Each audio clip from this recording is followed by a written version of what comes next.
The very word secrecy is repugnant in a free and open society. Now we need a sense of global responsibility. Think 6 billion humanity equal. Sometimes it falls upon a generation to be great. Because a vision softly creeping left its seeds while I was sleeping. It is time that we all perceive gender on a spectrum instead of two sets of opposing ideals. We must rise to the majestic heights of meeting physical force with soul force. Within the sound of silence. But in order to talk freely of those things, you have to release yourself of those pains. You see, love liberates. It doesn't bind. Love says, I love you. I love you if you're in China. I love you if you're across town. I love you if you're in Harlem. I love you. If you hit a talib with your shoe, then there would be no difference between you and that talib. You must not treat others that much with cruelty and that much harshly. You must fight others, but through peace and through dialogue and through education. Then I said, I'll tell him how important education is and that I even want education for your children as well. And I'll tell him, that's what I want to tell you. Now do what you want. And in the naked light I saw 10,000 people, maybe more. You can be that great a generation. I said that why shall I wait for someone else? Why shall I be looking to the government, to the army, that they would help us? Why don't I raise my voice? Why don't we speak up for our One rights? day right there in Alabama, little black boys and black girls will be able to join hands with little white boys and white girls as sisters and brothers. I have a dream today. Confident that with your help, man will be what he was born to be, free and You independent. know what's right. Just do right. You don't really have to ask anybody. The truth is, right may not be expedient. It may not be profitable, but it will satisfy your soul. Of course, the task will not be easy, but not to do this would be a crime against humanity. All that is needed for the forces of evil to triumph is for good men and women to do nothing. Think about my granddad's lap. Think often about that night. About how some people are waiting for people like us to slide our hands against their walls and say, close your eyes. I'm going to turn on a light. Welcome to the Forum on CHRW. My name is David Seston. In ancient Rome, the Forum stood as a place where all were able to come out and discuss matters of public interest and concern, and they were able to do so in a free and open environment. Recently, at Western University and other universities around the world, students do not feel that they are able to speak their minds or ask the questions about subjects that concern them. They feel they will be judged by their friends, their peers, and their seniors because they question what's being told to them and whether what they're being told is right or wrong. We cannot have a free and just society where people are afraid to ask the questions and are afraid to speak up. This forum is a project aiming to open dialogue on these subjects that concern students. It is a place where students can talk to other students while trying to get an idea on the concepts that are floating around them without knowing why it's there. There won't be any professors or academics lecturing. This forum will be the student's voice. Because if you hear us talk about it, then maybe it's okay for you to talk about it with your friends and your classmates. The forum will focus on the what, the why, and the how. What the issue is, why it has become an issue, and how it affects Western students specifically and university students in general. What we're doing today is we're talking with a gentleman named Ryan, and we're going to be talking about a bunch of different subjects like racism and specifically the use of words and how it affects what you're talking about. Why this is important is it's racism. It's having the conversation that we should be having on campus every day. But people are afraid to go up and talk to other people about it. Now, I'm not suggesting that you go up and you just randomly talk to strangers or whatnot. But between your friends, between your classmates, between your compatriots, you should be able to have these conversations. And you should be able to do so without fear of being called racist or other words because of what you're talking about and because you might legitimately not know. How this affects Western students is very simple. nobody's talking about it. Nobody's engaging in these kind of conversations. Before I get into the show, though, I want to talk about first impressions and not letting them color. When I first met Ryan, I didn't actually like him, or at least I didn't think that I would like him. He was having a conversation with another young lady, and I will fully admit that I eavesdropped on it, and I didn't necessarily give it the full weight that it should have, and I took what they were talking about with a grain of salt, and I became very opinionated about him. We fast forward for another 6 months, and I've gotten to know Ryan, and I've gotten to know where he stands. And as you listen through most of this conversation, we agree on most points. There's some clarification that needs to be made. But as a general rule, Ryan and I get along really, really well, and I absolutely respect him. So when you get into these conversations, when you get to know somebody, when you get to meet somebody, don't let the first words that come out of their mouth influence how you deal with them. Learn about somebody, learn who they are, and be open with what they have to say. I was with Ryan, and we had an absolutely amazing conversation, and I am thankful for it. All right, you're listening to The Forum. My name is David, and I'm joined today by Ryan. How's it going, man? Not bad. How are you? Not too bad. Thank you for joining me today. And this is kind of one of those great little opportunities. I started off with Yoav, but these are just people that I really respect, and we're just going to sit down and have a conversation. Today we're going to be talking about sort of multiculturalism and racism and why we're better than the U.S. So I think that's where we're going to roll with it anyway. To give a little background on the story, I've been trying to get Ryan on the show for a little while now, and I couldn't really figure something to slot you in with. And then when I messaged you, I had that brilliant idea. I'm like, why don't I just ask you what you want to talk about? So he sent me back this huge message, and I absolutely loved it. So here we are recording today. So I'm actually going to let you start it off. Normally I talk a lot, but I'm going to let you start it off with and sort of where your mind's going. So what's up? Yeah, so I initially messaged you in regards to racial disparity and diversity and how often diversity is used to cover for racial disparity. To give some context, racial disparity is when you see a disproportionate amount of a certain racial group being pegged for certain mistreatment or injustices in comparison to the general population of that group.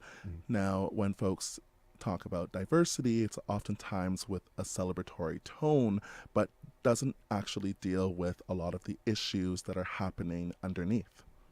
So sort of like what we experience here in Canada. Well, I guess this is where we're going with it. Canada really likes to sort of toot its own horn as, you know, like this massively good multicultural society where everybody's accepted, everybody's happy, you know, everybody's encouraged to participate in their own culture as well as the Canadian culture as well. And we're all like, yay. But at the same time, it does cover up the fact that there is racial issues all over the place. And being from Toronto, it's really hard to ignore.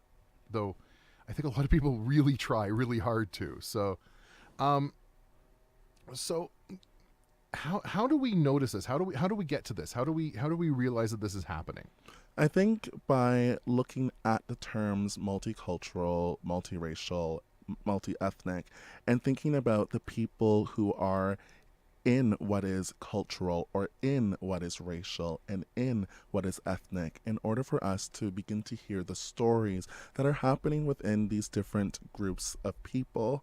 I also think by looking at, unfortunately for some of you, the news is another way or another site where we can see certain things that are happening with a certain frequency and a certain type of patterning. And I think that's when we start to begin to look at not only racial disparity that is happening on an individual level between individual folks, but on an institutional level and how it is structured into the system itself.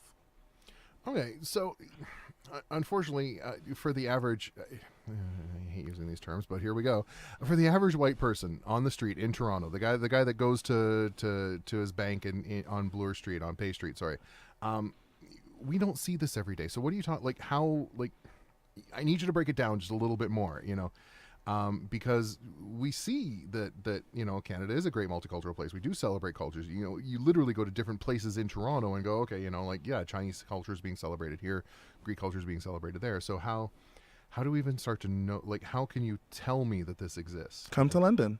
London would be a great place to start looking at Canada not as an always multicultural place. I think we start to break down spaces in our mind when we start to realize that the people in different communities aren't all a composite of Toronto everywhere else. So As much as we wish it would be. yeah, especially, London has been pegged, and I believe rightfully so, as a white conservative area, mainly based for families. Even though there is apparently a huge Latino community, I don't often see them, and oftentimes I don't see them in positions of power. Even when we're talking about Toronto, we can look back to the elections during Olivia Chow, John Tory, the other person, and we can see that Olivia Chow had a harder time campaigning her ideas and getting over that racial hump. There were people who would refer to her as expressionless or as pancake face, even though she had suffered cerebral palsy. So how those things or those terms are tied to her racial identity are obstacles that are set in the way from us actually seeing what she has to say as an individual. The racial bias exists before she does as an individual. Yeah, I'm going to circle back to that one. I actually want to come back to sort of London and being an example, because I think part of the problem is when you're Toronto-centric, and a lot of people are Toronto-centric because 1/5 of Canada's population lives in Toronto, so you do start to think that everywhere else is like Toronto, or at least as tolerant as Toronto. And Toronto may not be perfect, but we're at least, we got it. We're okay. We're doing okay, maybe. I've had the opportunity to live in a bunch of different places, and the last place that I lived in before coming to London was absolutely horrible. But you told me a story of something that happened to your partner. Yes. So I'm gonna, if you're okay talking about that, I want to get that on the air so people actually understand sort of what we're talking about. Yeah. So when my lover moved into an area right across from Cherry Hill, he was told by the real estate agent that these are one-level homes, so they don't often attract ethnic folks, so you don't have to worry about them moving in here. And it's surprising because a lot of ethnic folks actually have moved in 20 years later. But the fact that a real estate agent, in regards to housing, now we're talking about housing, had said this, points to this idea of white comfortability. So looking at white comfort and sustaining it, and looking at also, in a slightly biased way, racial comfort and where folks of race can live in a particular area. So then when we trace back to Toronto and look at Greektown, look at Chinatown, and investigate what these terms mean, we do have to look at how housing is already in people's minds systematized to congregate certain folks. Yeah, so I mean, obviously the first part I want to comment is, for anybody to have been comfortable at any point for those words to come out of their mouth shows that there is a problem. I don't think anybody can argue that the second somebody says anything like that, there's something fundamentally wrong. However, I'm going to argue with one of the things you say is, things like Chinatown, Greektown, the Gerard India Bazaar, I could go on all day, but these areas do tend to attract other people of that ethnicity, either when they move to the city or immigrate to Canada, because it's already there, because it's already established. The area that I lived in just before we moved out of the city was becoming predominantly Palestinian, because not Palestinian, Pakistani? No, not Pakistani. Saudi Arabia, that area. So okay, Arabia, Arabia. Middle Eastern, yeah. Middle Eastern. Just because there were a number of families there, and then as more came in, they all wanted to stay with with people they knew and a culture that they understood. So, sort of part of the argument is that while there shouldn't be any racial stereotyping, people do also congregate to where they're comfortable. So, well, one of the issues in that is it's not just a one-way process where one cultural individual or encultured individual sees someone across the seas in, I guess, a metaphorical sense, and then decides to congregate to that area. It also has to do with government also looking at certain areas and pockets that they want to put people in. Oftentimes, though, if you think about who is nearby, well, predominantly it's mostly white folks. And what ends up happening until these areas are able to create something that is of need for white majority, these areas are pegged negatively. For example, I'm from Brampton, and as much... Sorry. I'm sorry. I'm from Brampton, and some people call it Bangladesh, right? And why? And it does have to do with the fact that a set of people from Southeast Asia are sent into Brampton to live. And their families do happen to be living there. But there are xenophobic attitudes and narratives already present when these folks move into these areas. And so, even though it may be seen as a good thing that folks are congregating together, the decisions on where they congregate as well is affected by legislation and ideas that are already in place before they even come to Canada. This sort of goes into something we talked about on an earlier show when we were talking about the model minority sort of myth. I don't subscribe to it, but it certainly is a thing that goes on. In that certain resources are only available to certain people, and when you start getting groups together in certain areas, they might start thinking that they don't need those resources anymore. Predominantly refugees and immigrants are certainly on the mind of Canada right now and on the world with everything that's happening in Syria. The area that I came from just recently, there was a huge problem with Syrian refugees in that they didn't want them, and they were vocally against it. There was a plan to, if housing were to become a problem, they were going to be put in to the Meaford military base because there's housing there and it would only be a temporary solution. But oh my God, they went off the deep end on it, which, if you're listening to this, you're wrong. I'm sorry.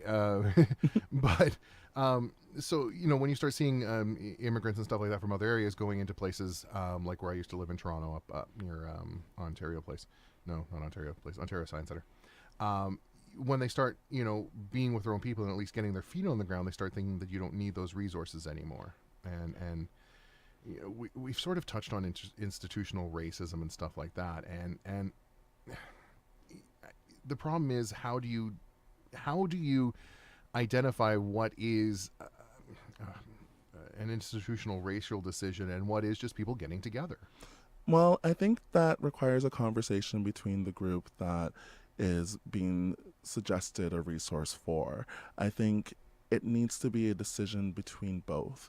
If the folks in that situation, the Syrian refugee folks in that situation, said that they don't necessarily need this, then I think it's best to listen to them and maybe either point to alternatives or just not provide a resource that they don't necessarily need. Certain things are going to be different from different cultural backgrounds. And I think this points to a term I want to introduce, which is intercultural. So intercultural is different from multicultural, because multicultural just suggests that there are multiple cultures existing in one space or one time.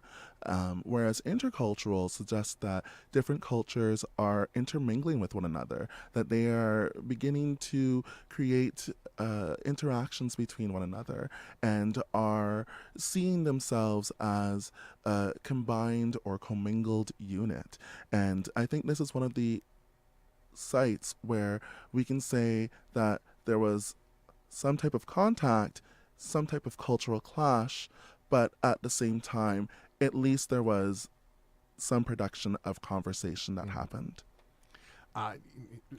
You've hit on one of the biggest things that I say on this show, and I'd like to reiterate it just because is that conversation. I think there's a lot of people talking at each other and not talking to each other and listening, and we see this in all sorts of racial relations. The worst one that we can point to right now is sort of Canada and the Aboriginal people because nobody's listening in that conversation. But I think that's an absolutely fantastic idea that, you know, listen to other groups. If you're going to bring them in, listen to what they need, listen to, or even, I think, and maybe you can talk with me on this one, but because I want to talk about intercultural, but I also know how much time we have left in the first half, and I know we're going to get into it, and we're going to have to stop, and I don't want to, because that's going to be a great part of the conversation. So we're going to talk, so one of the things I sort of want to talk about is, a lot of the stuff we sort of talk about is for new Canadians. And sort of the visible idea of immigrants or first generationers, but there is there are cultures that aren't white that have been here for an incredibly long time, and I wonder if we're starting to forget them, and I almost wonder if that's sort of leading to where the disparity is coming from, is that we're not ignoring them for other cultures, but we are ignoring them. So do you have a thought on that before we? I think we need to investigate what we mean by new Canadians and old Canadians, because Stephen Harper also used the notion of old Canadians. And when Harper was using it, and we have to look at who's using the term. Harper wasn't using it to speak about necessarily Native folks who came to Canada before. He was more speaking to European immigrants that came here originally. And so I think by rupturing the term or disrupting it and looking at who is really the old, then we can begin to start to remember who was here, who has claim over the land, and who has sovereignty. And then we can start to look at certain things like the prison industrial complex. So that is when, you know, certain folks are put into prisons or investigated or put into custody more than other groups. For example, I mean, under our noses, an increase of 20.9% of Aboriginal folks have gone into prison. And we're looking at essentially more Aboriginal women. And when we look back to the missing Aboriginal women who aren't being looked into by the police, and the type of sex work that is going on amongst Aboriginal women, because they don't have structures or resources in place that they need or that they're participating a part of, then we then have to look at, well, what is it about the new that is disparaging the old? Because now we're also looking at new immigrants who are coming in and who are able to succeed in an economic, a social way, but for Native folks who are here, I mean, we're looking at their erasure of culture. We're looking at so many things that have been taken away and now has affected them from even being able to integrate if they want to. Yeah. God, I could do 4 shows on what you just talked about. So I guess the first thing I want to say is when I was talking about sort of old Canadians, I certainly didn't mean like old guard, you know, white European settlers, but I think a lot of Canadians, particularly old guard white Canadians, forget the fact that they weren't the only ones that have been here for a very long time. So obviously the Native Americans are something to talk about, but you know, I think they forget that the Black community has been here as long as they have. There is also, just from some of my friends and my own personal knowledge, the Sikh community has actually been huge in Canada for a very, very long time, and people start to forget that they've been here for that long. And everybody just thinks that, you know, Canada was white forever, which really it's a myth. So when I say old, I don't just mean the Native, but there's a huge problem with the Natives, and oh my God, the missing Aboriginal women and stuff like that is. There's so much wrong with that there's no way that I could even do it. Like, there's multiple shows just on that. Yeah. Well, and that conversation needs to be had, but it's not where we're at today, and I really do want to have it anyway. But we'll talk about sort of the prison industrial complex, which you've talked about, and there are certain groups that are overrepresented in the prison population. Now, if you listen to my show, and this is for everyone in the radio, not necessarily Ryan, my show on what sort of happened here at Western on March 1st and people breaking student rules, you'll know that I'm kind of a hard ass when it comes to the law, because I believe for a just society, you have to follow the law. However, when you start noticing that there is a massive disparity in certain things, you have to go beyond just punishing criminals, because I'm sorry, people who are in jail are in jail because they broke the law. However, there's a reason for that, and particularly when you're talking about like the sex industry with Aboriginals, or just crime in the Aboriginal community, and unfortunately crime within the Black community, particularly in places like Toronto. There's reasons we got there. And you obviously, if I'm in the wrong track, please correct me. No. But we do need to start looking at the societal implications of why there is that disparity, and just saying, oh well, this is a Black problem, or well, this is it. And I think this comes back to your initial conversation that we can't just look at this as a Black problem. We can't just look at this as a Native problem. We can't just look at this as a Latino problem. This is a Canadian problem. So. I guess sort of here's the problem. We're both agreeing really, really well. We're not arguing with each other.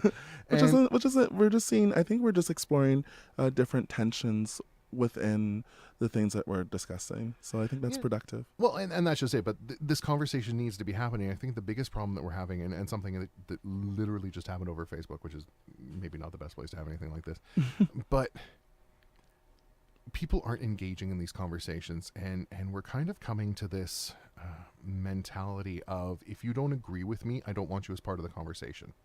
So I guess where I was going with it was, we're agreeing right now, and it's really kind of cool. Ryan's just sitting there shaking his head at everything I say, which I was kind of hoping you'd argue with me a little bit more. But when we both agree, it's kind of hard to argue unless you pick the wrong side. But how do we bring people into these conversations? How do we encourage it? Do you have any insight on that? This is my big question for everybody. I guess it depends on the situation. It depends on the egos involved.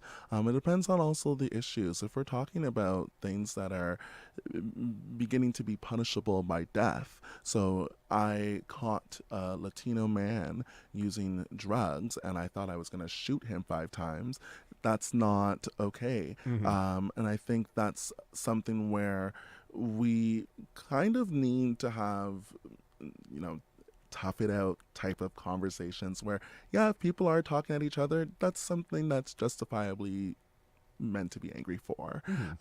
For example, right now, the Black Lives Matter movement, they're currently one of the I don't like saying poster boys, but poster boys for the issue is Andrew Loku, who was a father of 5. When cops came into his house, asked him to drop a hammer. He didn't, and was shot subsequently after. I just realized I said subsequently after. But the name of the officer wasn't released because of the procedures of the Special Investigations Unit. How does that family begin to remedy their loss when they don't even know who took the one that they loved from them?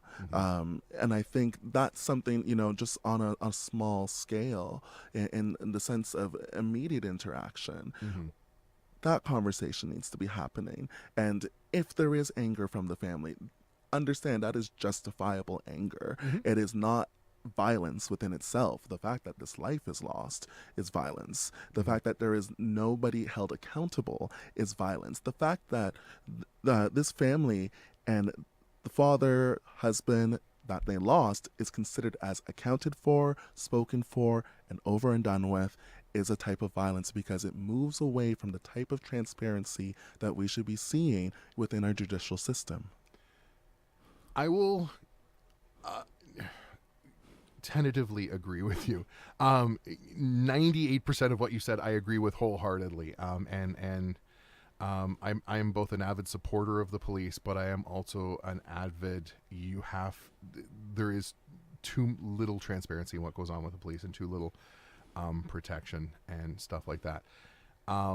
There does need to be a little bit of protection for the police, in that when there is a shooting, you can't release the name immediately, because particularly in the Black Lives Matter, there's too much. There's too much to juggle. This is so not a simple situation, and that's the problem. There are no simple cut or dry answers to this. But releasing an officer's name right after a shooting, people need a moment to calm down, to take a breath, and go, okay, this is absolutely horrible. This shouldn't have happened. We don't 100% know why the shooting happened. We have conflicting stories, but this officer needs to be protected, only because if he were to go out in the community and his name was released, there are non-rational people. And I'm going to speak about the Black Lives Matter thing for a moment, and I don't really know enough about it. I've just started reading into it. I've just been made aware of the situation. I'm not in Toronto right now, so I don't know what's going on. But I just got made aware of it, so I'm trying to make, and I don't want to talk about something that I'm not knowledgeable enough not to put my foot in my mouth. Not that it's ever stopped me before. But I will say this, despite the one tweet that's getting a whole lot of publicity right now, which, controversial as it is for me to say, she meant it to be controversial. She meant to put it out there and for people to react to it. And then it got reacted, not in the way she was hoping, and there's some issues there. Whatever. This has been a protest for at least 2 weeks now. I think it's just a little bit more than 2 weeks. There has been police interaction with them. They're camping right on the police's headquarters, like on their front step. But there has been police interaction with them, and not maybe in the best light for the police. But they've remained nonviolent. Mm-hmm. And for a group that big, there's my timer. See, I knew it was going to happen.